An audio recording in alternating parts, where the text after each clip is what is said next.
Je voudrais simplement rappeler que le paysage, on l'avait un peu aperçu à travers l'exposition Made in China.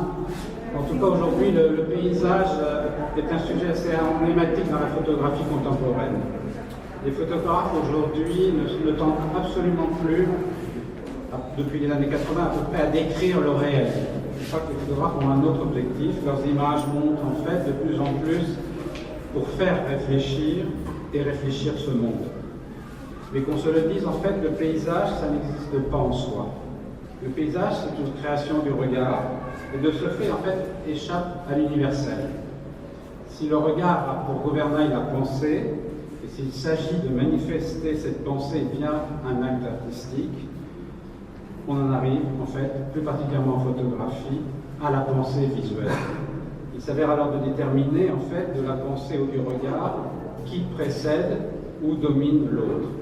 Alors que voit-on, ou plutôt, que pénétrons-nous quand on regarde ces images paysages dans cette exposition? Pas seulement un fragment du monde, rien de spectaculaire en effet, rien d'exotique, non, mais on devine une certaine entité, une pensée, et ce que j'appelle donc la pensée photographique. C'est-à-dire en fait le regard des artistes sur ces paysages que notre regard a mérité. La notion alors de paysage est diversement perçue selon les contextes et les cultures. C'est ce que j'ai essayé de montrer dans cette exposition.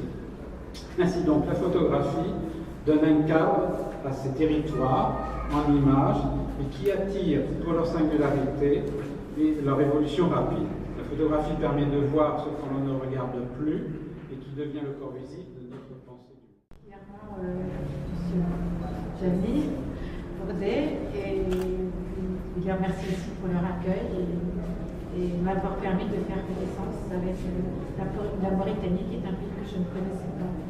Mais avant de connaître la Mauritanie, j'ai connu le principal, j'ai connu des jeunes hommes et des jeunes femmes avec lesquels j'ai passé une semaine formidable dans une grande quête de curiosité, de générosité, d'échange entre nous et de travail. Parce que nous avons beaucoup travaillé, on s'est bien entendu. Et donc, quand je suis arrivée ici, le thème était plutôt de faire un workshop de l'image par l'image. Et ça s'est étendu. On a commencé à former un petit séminaire de réflexion sur l'image. Ça nous a amené à nous questionner sur l'image, quelle est l'image actuellement, ou quelle a été l'histoire de la photographie en Mauritanie. On s'est aperçu, tous étant de jeunes photographes, eux-mêmes ne connaissaient pas vraiment l'origine, à quel point étaient les premiers labos, comment la photographie s'est développée de façon intense depuis les années 60 jusqu'à nos jours.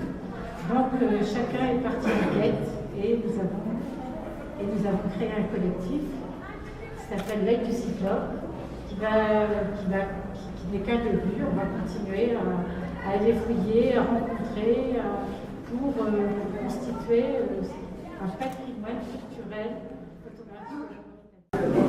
Maintenant, je vais parler de l'image au style qu'on a appris avec Catherine Ponset, qui est venue nous soutenir, nous apprendre un nouveau style photographique, c'est-à-dire repartir dans les archives, les vieilles photos, essayer de travailler ça et montrer ça aux gens et leur dire que faire de la photographie, il ne suffit pas de prendre son appareil et de photographier, mais aussi qu'on pouvait faire de la photographie en essayant de faire des recherches dans des archives et les garder. Bon, ça n'a pas été un travail facile. On a essayé d'aller dans les quartiers, rencontrer les anciens photographes comme Thibaut qui est là, et le studio Teranga qui est à la Médina 3. Et après, on est allé à la Médina, on a rencontré un vieux photographe de la Mauritanie qui a beaucoup d'archives, qui a un peu joué avec nous. Je vais vous expliquer, il nous a accepté dans ce studio, il voulait nous donner ses photos et des billes, et le lendemain, on revenait, il disait non, et finalement, il nous a demandé de payer. Et on lui a expliqué que le but, c'était pas ça, c'était de récolter des images qui ont été faites par les anciens photographes et les montrer à la nouvelle génération qui est là aujourd'hui, qui ne connaît pas forcément toute l'histoire de la Mauritanie à travers les images. Le photographier et d'archiver. Et je vous assure qu'on a fouiné partout, on a feuilleté, ce n'était pas évident. Et c'est grâce particulièrement à Dico qui a accepté notre collaboration. Il y a l'ami, il y a certains photographes ambulants qui nous ont aidés aussi. Il y a Bregula particulièrement qui a amené presque toutes les photos de sa famille, ce qui n'est pas évident. Les Mauritaniens ne savent pas archiver. Et peut-être qu'à partir de là qu'ils vont essayer de comprendre. C'est intéressant d'archiver ces photos.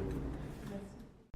Tellement intéressant parce que ça parle des archives et des patrimoines de la Mauritanie. Moi, ce que je trouve vraiment dans cette semaine de workshop qu'on a fait, ou ce séminaire qu'on a eu à faire avec Catherine Constant, c'est que ça nous permet aujourd'hui de savoir qu'il y a des photographes mauritaniens et aussi qu'il y a de l'histoire sur les photos en Mauritanie, surtout des photographes comme Digo et plein d'autres photographes qu'on ne connaissait pas. Aujourd'hui, si on nous demande est-ce qu'il y a des photographes mauritaniens, on peut dire qu'il y a des photographes mauritaniens comme M. Digo, comme plein d'autres photographes.